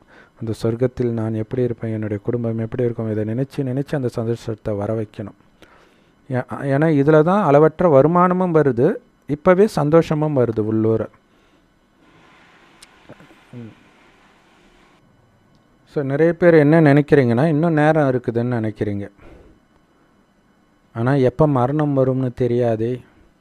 இது 69க்கு முன்னாடி வந்த முரளி. அப்போ எதுவும் நடக்காதனால அப்படி நினச்சிருக்கலாம். ஆனால் இப்போ திரும்புகிற பக்கமெல்லாம் பலவிதமான நோய்கள், இயற்கை சீற்றங்கள், நிலச்சரிவு, அடமழை எல்லாத்தையும் பார்த்துட்ருக்குறோம். ஸோ எப்போ நமக்கு வரும்னே தெரியாது. அதனால் எப்போவுமே ரெடியாக இருங்க. ஒரு பாபாவை தவிர எதையுமே மைண்டுக்குள்ளே விடாதீங்க. அதனால தான் பாபா சொல்கிறார், முக்கியமான விஷயமே நினைவு யாத்திரை தான். சிட்டியில் போய் நினைக்கிறது கஷ்டம் மதுபனை ஒப்பிடும் பொழுது. அதனால் மதுபனுக்கு வரும் பொழுது உங்களுக்கு நல்ல வாய்ப்பு. இல்லை பார்க்குறவங்க யாரும் உங்களை விகாரமாக பார்க்க போகிறது கிடையாது. அது மட்டும் இல்லாமல் எல்லாருக்கும் உங்களை தெரியவும் செய்யாது, வந்து பேச போகிறதும் கிடையாது. நீங்கள் பாட்டுக்கு தனியாக போய் உட்காந்துட்டிங்கன்னா அவங்க பாட்டுக்கு அமைதியாக இருப்பாங்க. ஆனால் சிட்டி வாழ்க்கையில் அப்படி கிடையாது. அதுவும் இப்போ நிறைய கவனச்சிதறல்கள், டிஸ்ட்ராக்ஷன் இருக்கும் இங்கே. ஆனால் சொர்க்கத்தில் மதுபனில் அது நமக்கு சொர்க்கம்தான் இல்லையா? அங்கே எதை பற்றியும் நாம் கவலைப்பட தேவையில்லை. அதனால தான் உங்களுடைய சார்ட்டை மதுபனில் அதிகப்படுத்துங்கன்றார். அப்படின்னு அர்த்தம், நினைவு நேரத்தை அதிகப்படுத்திக்கிட்டே இருங்க. இல்லை அங்கே வேலைக்கு சாப்பாடு வந்துட போகுது, சாப்பிட போகிறீங்க, கிளாஸ் கேட்க போகிறீங்க, யோகா பண்ண போகிறீங்க, அவ்வளவுதான். ஸோ இல்லாட்டினா முரளி கேட்டுட்டு யோகா பண்ண போயிடலாம். ஸோ முரளியில் சொல்லாததை பெருசாக யாரும் சொல்ல போகிறது கிடையாது அப்படின்னு உங்களுக்கு தோணுச்சுன்னா நினைவு பண்ண போயிடலாம். ஸோ உங்களுடைய கேரக்டரே இதன் மூலமாக மாறிடும். பாபா நினைவில் இருக்க மாயாவோ ரொம்ப ரொம்ப சக்திசாலி இல்லையா? அவ்வளோ சீக்கிரம் உங்களை பாபாவை நினைக்கவும் விடாது, உங்களுடைய கேரக்டரை சீர்திருத்திக்கவும் விடாது. ஸோ மதுபன்லே இருக்கிறவங்க இந்த மதுபன் மேலே அந்த அளவுக்கு மரியாதை வைக்கிறது கிடையாது, வெளியில் இருக்கிறவங்க வைக்கிற அளவுக்கு. ஏன்னா அது அவங்களுடைய இடம் இல்லை, அதனால தெரியாது. இப்போ நம்ம சென்டருக்கு போகும்போது வைப்ரேஷன் சூப்பராக இருந்துச்சு அப்படி இப்படின்னு சொல்லுவோம். ஆனால் சென்டரில் இருக்கிறவங்களுக்கு அது தெரியாது. ஏன்னா அவங்களுக்கு அது ஒரு பெரிய விஷயமா தெரியாது, அவங்க வாழற இடம். அதை தான் பாபா சொல்லுவார், கங்கை நதி கரையில் வாழறவங்களுக்கு கங்கையுடைய மகத்துவம் தெரியாது. வெளியில் இருந்து போகிறவங்க தான் அதை ரொம்ப புண்ணியமாக நினைப்பாங்க. அந்த மாதிரி தான் பாபாவோடு இருக்கிறவங்களுக்கு அந்த இடத்துடைய அருமை தெரியல அப்படின்ட்டு பாபா ஒரு எச்சரிக்கையும் கொடுக்குறார். இப்போதைக்கு கோபர்களுடைய, அதாவது சகோதரர்கள், பாபாவின் அன்பில் மூழ்கிய சகோதரர்கள் நல்லா இருக்கிறாங்க. அவங்களுடைய ரிசல்ட்டு. சில பெண் குழந்தைங்க எழுதுகிறாங்க, எங்களை திருமணம் செஞ்சுக்க சொல்லி ரொம்ப தொல்லைப்படுத்துகிறாங்க பாபா, நாங்கள் என்ன பண்ணுறது பாபான்னு எழுதுகிறாங்க. பாபா சொல்கிறாரு, ஒரு பலமான புத்திசாலி பெண் குழந்தையாக இருந்தால் இப்படியெல்லாம் எழுதவே எழுதாது. யார் இப்படி எழுதுகிறாங்களோ அப்போ பாபா புரிஞ்சிக்குவார், அந்த பொண்ணு ஒரு ஆடு மாதிரி, ஆட்டு மந்த மாதிரி இருக்கிறா, சுயமாக யோசிக்கிறது கிடையாது. உங்கள் வாழ்க்கையை பாதுகாத்துக்கிறது உங்கள் கையில் இருக்குது இல்லையா? உங்களை மீறி என்ன நடக்கும்? அப்போ அந்த தைரியம் வைக்கிறதில்ல இந்த குழந்தை. பலவிதமான துக்கங்கள் இந்த உலகத்தில் இருக்குது, பாபா உங்களுக்கு ரொம்ப ஈஸியாக புரிய வைக்கிறார். குழந்தைகளாகிய நீங்கள் ரொம்ப ரொம்ப பாக்கியசாலிகள். ஏன்னா கடவுளுடைய குழந்தையாக, எஜமானர்களாக நீங்கள் மாறி இருக்கிறீங்க. பாபா உங்களை ரொம்ப ரொம்ப ரொம்ப உயர்ந்தவர்களாக மாற்றுறார். இப்போ எவ்வளோ பாக்கியசாலி, கடவுளே மாற்றுறார். கடவுளுடைய குழந்தை அப்படின்னா சாதாரண விஷயமா? அது இல்லாமல் உலகத்தின் எஜமானராக வேறு மாத்துறார். அப்படிப்பட்ட தந்தையை நீங்கள் நிந்தனையும் பண்ணுறீங்க. அதுவும் தவறான நிந்தனை பண்ணுறீங்க. அவர் எங்கும் நிறைந்தவர்னு சொல்கிறது, இந்த மாதிரி விஷயங்கள். அடுத்தது பாபா குழந்தை ஆன பிறகு தூய்மை இல்லாமல் இருக்கிறது, கோபப்படுறது, இதெல்லாம் கூட பாபாவை நிந்தனை பண்ணுறது தான். நீங்கள் எந்த அளவுக்கு தம பிரதானம் ஆகி இருக்கிறீங்கன்னு கேட்கவே கேட்காதீங்க. அவ்வளோ தம பிரதானம் ஆகிட்டீங்கன்ற. ஸோ அதனால் நானும் எவ்வளவு தான் பொறுத்து போகிறது அப்படின்னு கேட்குறாங்க மனிதர்கள். ஸோ அப்போ எவ்வளோ தான் பொறுத்து போகிறதுன்னு நீங்கள் சண்டை போட ஆரம்பிச்சிங்கனாலே பாபாவுக்கு நிந்தனை தானே. பொறுத்துக்கிறதுக்கு தான் பாபா நமக்கு கற்றுக் கொடுக்குறார். மனிதர்கள் ஒருவரை ஒருவர் பயமுறுத்துகிறாங்க. நீ ஏதாவது எனக்கு தொல்லை கொடுத்தன்னா உன் கதையை முடிச்சிடுவேன் அப்படின்னு சொல்கிறாங்க. அதெல்லாம் சர்வசாதாரணமாக ஆயிடுச்சு. பேச்சுரிமை பேச்சுரிமைன்னு ஒரு பக்கம் இருந்தாலும் அந்த பேச்சுரிமையினால் நிறைய கொலைகள் நடக்குது. ஸோ அதனால் எச்சரிக்கையாக இருக்கணும். அந்த வார்த்தையை அளந்து பேசணுன்னுவாங்க. அப்படி பேசணும் நம்ம. பாபா உங்களுக்கு இதெல்லாம் உட்காந்து புரிய வைக்கிறார். வேத சாஸ்திரங்களில் வெறும் கதைகள் தான் எழுதப்பட்டிருக்குது, கற்பனை கதைகள். அதில் ஆன்மீக ரகசியம் இருக்குதுன்றது வேறு விஷயம். மற்றபடி அந்த கதை அப்படியே நடந்தது கிடையாது. பாபா நமக்கு நிறைய ஈஸியான வழிமுறைகள் சுய புருஷார்த்தத்துக்கும் சேவைக்கும் சொல்லிக்கிட்டே இருக்கிறார். எந்த காரியம் செய்தாலும் பாபா நினைவில் இருந்தபடி செய்யுங்கள். அதில் தான் உங்களுக்கு அளவற்ற வருமானம், நன்மை இருக்குது. ஸோ இங்கே மதுபனில் அதிகாலையில் நினைவில் உட்காருங்க. அப்போ உங்களுக்கு அளவற்ற சந்தோஷம் அனுபவமாகும். ஆனால் இதை பண்ணுறதுல உங்களுக்கு அந்தளவுக்கு ஆர்வம் இருக்க மாட்டேங்குது. அதனால தான் வரமாட்டீங்க, வந்தாலும் தூங்கி வழிகிறீங்க அப்படின்னு பாபா சொல்கிறார். ஏன்னா ஒரு மாணவனுடைய நடத்தையை வச்சு அவன் பாஸ் ஆவானா ஃபெயில் ஆவானான்ட்டு ஆசிரியருக்கு தெரியும் தானே. ஸோ அதே மாதிரி பாபா கூட புரிஞ்சிக்கிறார். எந்த குழந்தெல்லாம் ஃபெயில் ஆகும், அதுவும் கல்பமாகன்ட்டு பாபாவுக்கு தெரியும். அவங்க இந்த ஞானத்தை கொடுக்கறதுல மிகப்பெரிய புத்திசாலியாக இருக்கலாம், நல்லா எக்ஸிபிஷனில் புரிய வைக்கலாம், சொற்பொழிவாற்றலாம். ஆனாலும் அவங்களுக்கு நினைவே இருக்கிறது கிடையாது. அதனால் அந்த பாடத்தில் அவங்க ஃபெயில் ஆகிடுறாங்க. ஸோ அப்போ ரொம்ப அவமரியாதை பண்ணுறாங்க இல்லையா. பாபா சொல்கிற ஒரு விஷயத்தை பண்ணலன்னா பாபா அவமதிக்கிறீங்கன்னு அர்த்தம். உண்மையில் என்னை அவமதிக்கலை, உங்களையே நீங்கள் அவமதிக்கிறீங்க அப்படின்ட்டு பாபா சொல்கிறார். ஸோ பாபாவை நினைக்கலைன்றதே பாபாவை அவமானப்படுத்துறது தான். ஆனால் பாபா சொல்கிறார், என்ன அவமானப்படுத்தலை, உங்களை தான் அவமானப்படுத்திக்கிறீங்க, பாபா அவமானப்படுத்த முடியாது. யாருமே எனக்கு நினைக்கிறதுக்கு டைமே இல்லைன்னுலாம் சொல்ல முடியாது. பாபா நம்ப மாட்டார். ஏன்னா நீங்கள் குளிக்கும்போது நினைக்கலாமே, பாபா டாய்லெட் போகும்போது கூட நினைக்கலாம்னு சொல்லியிருக்கிறார். சாப்பிடும்போது நினைக்கலாமே, அதில் எவ்வளோ வருமானம் வருது இல்லையா. இப்போதைய குழந்தைங்களாம் பார்த்திங்கன்னா ஃபோன் பார்த்துக்கிட்டே சாப்பிட்றாங்க. சரி, ஓகே, அது குழந்தைங்க. அப்போ அந்த நேரத்தையும் அவங்க ஏதோ ஒரு விதத்தில் பயன்படுத்திக்கிறாங்களா, அந்த மாதிரி நீங்கள் சாப்பிடும்போது நினைவு பண்ணலாமே. சாப்பிட்றது, குளிக்கிறது, பாத்ரூம் போகிறது, இதுக்கு நம்ம ஒதுக்குற டைமே பார்த்திங்கன்னா அதிகமாக இருக்கும். இது இல்லாமல் காஃபி டைம்ன்ட்டு வேலை பார்க்குற இடத்துலலாம் டைம் ஒதுக்குவாங்க இல்லையா. ஸோ அந்த மாதிரி நேரத்தில் நீங்கள் அதிக வருமானத்தை சம்பாதிக்க முடியுமே. ஒரு வேலை செய்யும்போது என்னால் நினைக்க முடியலன்னு சொன்னால் கூட, ஆனால் பெரும்பாலும் வேலை செய்யும்போது உங்களால் நினைக்க முடியும். சில குழந்தைங்க சொற்பொழிவாற்றுவதில் ரொம்ப ஃபேமஸாக இருக்கிறாங்க. ஆனாலும் அவங்களுக்கு யோகமே இல்லை, பாபா நினைக்கிறதே இல்லை. ஸோ இந்த அகங்காரமே அவங்கள ஃபெயிலாக வச்சிடுது அப்படின்னு ஒரு மிகப்பெரிய எச்சரிக்கையும் பாபா கொடுக்குறார். ஸோ அப்படிப்பட்ட அன்பான பாப்தாதாவுக்கு அன்பு நினைவுகள் மற்றும் காலை வணக்கம். ஸோ சர்வசக்திவான் தந்தைக்கிட்டேருந்து சக்தியை எடுக்கணும் அப்படின்னா நினைவு யாத்திரையின் சார்ட்டை அதிகரிங்கள். நினைவு நேரத்தை அதிகரிங்க, சார்ட்டை வைங்க. ஸோ நினைவில் இருப்பதற்கு விதவிதமான வழிகளை நீங்கள் உருவாக்குங்க. தனிமையில் உட்காந்து எவ்வளவு முடியுமோ அவ்வளவு நினைவு பண்ணி வருமானத்தை சேர்த்துக்கிட்டே இருங்கன்றார். ஆன்மீக வருமானம். ஸோ இங்கே இது வருமானன்றது ஞாபகம் இருக்கணும், இருந்தாலே நீங்கள் நினைப்பீங்க. ஆனால் அப்படி யாரும் நினைக்கிறது இல்லைன்றது தான் பாபாவை நினைக்காமல் இருக்கிறதுக்கான முக்கியமான காரணம் இல்லையா? 1 மணி நேரம் பாபாவை நினைத்தால் அல்லது யாரையோ நினைச்சா உங்களுக்கு கோடி ரூபாய் கொடுக்குறாங்கன்னா நீங்கள் நினைக்க மாட்டீங்க. வேலை செய்கிறதே அப்படி தானே. இவ்வளோ நேரம் நீங்கள் வேலை செஞ்சால் இவ்வளோ காசுன்றதுக்காக பண்ணுறீங்களே, அங்கே கோடிக்கணக்கில் உங்களுக்கு வருது. ஜஸ்ட்டு நீங்கள் பாட்டுக்கு நினைவு பண்ணிக்கிட்டே இருந்தால் போதும். எந்த காரியம் செஞ்சாலும் நினைவு பண்ணால் அந்த வருமானம் சேமிப்பாகுதுன்னா நம்ம அலட்சியமாக இருப்போமா? அப்போ அதில் உங்களுக்கு நிச்சய புத்தி இல்லை, அதை பற்றி யோசிக்கிறது கிடையாது. அதனால தான் பிராப்தியை முன்னாடி வச்சு நினைங்க, சும்மா நினைக்கல. மிகப்பெரிய பிராப்தி இருக்குது, அதை புரிஞ்சுக்கணும். ஸோ சதோப்பிரதானம் ஆகிறதை பற்றிய கவலை உங்களுக்கு இருந்துக்கிட்டே இருக்கணும். அதனால் நீங்கள் அலட்சியமாக தவறு செய்பவர்களாக இருக்கக்கூடாது.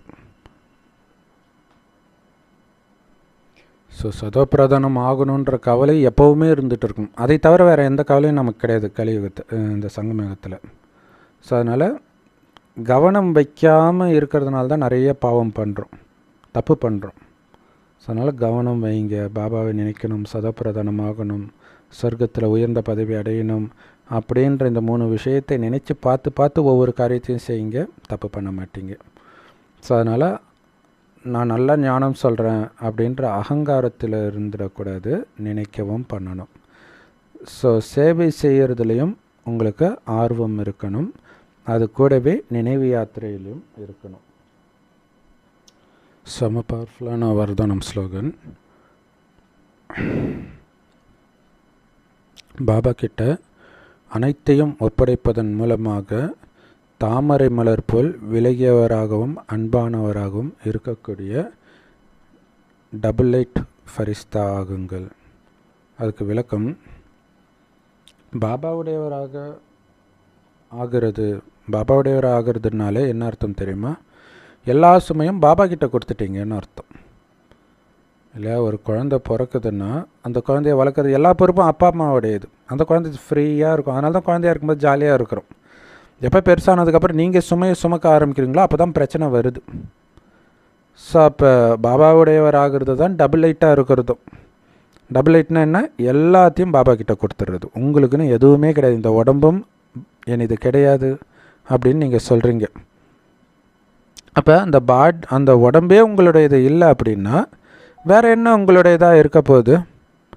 நீங்கள் எல்லோரும் என்ன சத்தியம் பண்ணியிருக்கிறீங்க? பாபா இந்த உடம்பும் உன்னுடையது, இந்த மனமும் உன்னுடையது, இந்த செல்வம் எல்லாம் உன்னுடையதுன்ட்டிங்க இல்லை? உங்ககிட்ட இருந்த அத்தனையும் பாபா கிட்ட அர்ப்பணிச்சிட்டிங்க. அப்போ எல்லாமே பாபாவுடையதாக இருக்கும்போது உங்களுக்கு என்ன சுமை இருக்க போகுது? அதாவது அவருடைய பொறுப்பு தானே. நீங்கள் எதுக்கு தலையில் சுமந்துட்டு இருக்கிறீங்க? பாபாவுடையதுன்னா என்ன அர்த்தம்? அதுக்கு அவர் பொறுப்பு. அவர் சொல்கிற வழிப்படி நீங்கள் நடந்தால் போதும். அப்போ எப்படி சுமை இருக்க முடியும்? அதனால் எப்போவுமே எப்படி தாமரை மலர் சாக்கடையில் இருந்தாலும் அதுலேருந்து விலகி இருக்குது. அதனால தான் பார்க்க அழகாக இருக்குது. சேத்துல ஒட்டிக்கிட்டு இருந்தால் நல்லாவா இருக்கும்? அந்த மாதிரி இந்த கலியுக சேத்துல நீங்கள் வாழ்ந்துட்டு இருந்தாலும் புத்தினால் விலகி சொர்க்கத்திலேயே இருங்க இல்லையா? அல்லது பரந்தாமத்திலே இருங்க, அல்லது சூக்ஷ்மவாதனத்திலே இருங்க, லேசாக விடுபட்டு இருங்க. அப்படிங்கிறது உங்கள் மைண்டில் எப்போவுமே இருக்கணும். அந்த தாமரையின் உதாரணம் இருக்கணும். அதனால் தான் மகாவிஷ்ணு கையில் எப்போவுமே தாமரை இருக்கும். ஸோ அதை ஞாபகம் வைத்து எப்போவும் அந்த தாமரையின் உதாரணத்தை ஞாபகம் வச்சு நிரந்தரமாக பிரியமானவராகவும் அதே நேரத்தில் விடுபட்டவராகவும் இருக்கணும். அப்போ தான் டபுள் லைட் ஃபரிஸ்தாவாக இருக்க முடியும், டபுள் லேஸாக இருக்கிறது. ஸோ டபுள் லைட்டுன்றது ஒன்று வெளிச்சம், இன்னொன்று லைட்டாக சாப்பிட்டுன்றாங்களே, அதாவது லேஸாக சாப்பிட்டேன். ஸோ வெயிட்டே இல்லாமல் லேஸாகவும் இருக்க முடியும். ஸோ அது எப்படி அப்படிங்கிறதுக்கான கண்டினியூஷன் ஸ்லோகனில் வருது. ஏன்னா நம்ம உண்மையான பாண்டவர்கள் இல்லையா? உண்மையான பாண்டவர்கள் யார் தெரியுமா? எல்லா விதமான அகங்காரத்தையும் முடித்தவர்கள். தர்மர் அப்படி தான் இருப்பார். தன்னுடைய உடல் பற்றிய உணர்வு அத்தனையும் ஆன்மீகத்தில் கரைத்தவர்கள். ஆத்ம உணர்வில் உடல் உணர்வையே கரைச்சிட்டாங்க. ஸோ அதுதான் கடைசியில் பாண்டவர்கள் மலையில் போய் அப்படியே கரைஞ்சி போயிட்டாங்கன்னு காட்டுறது. ஏன்னா உடம்பு ஓகே அழியும், ஆனால் ஆத்மா அழியாதில்லை. அப்படின்னா தான் உடல் உணர்வை முற்றிலும் மறந்தவர்கள். அதுதான் அந்த சம்பூர்ண நிலை. அதுதான் பாண்டவர்கள் கடைசியில் கரைஞ்சி போகிற மாதிரி காட்டுறது. அப்போ உடல் உணர்வு இருக்கும்போது தான் நானுங்கிற அகங்காரம் காட்டுவோம். எனக்கு உடல் உணர்வே கிடையாது, ஆத்மா. அப்போ எங்கேருந்து அகங்காரம் வரும்? ஸோ அப்படி அகங்காரத்தை முற்றிலும் அழித்தவர்கள் தான் உண்மையான பாண்டவர்கள். செம்ம பவர்ஃபுல்லான முரளி வரதானம் ஸ்லோகன். ஓம் சாந்தி. Love you Bap Dada. Thank you Bap Dada.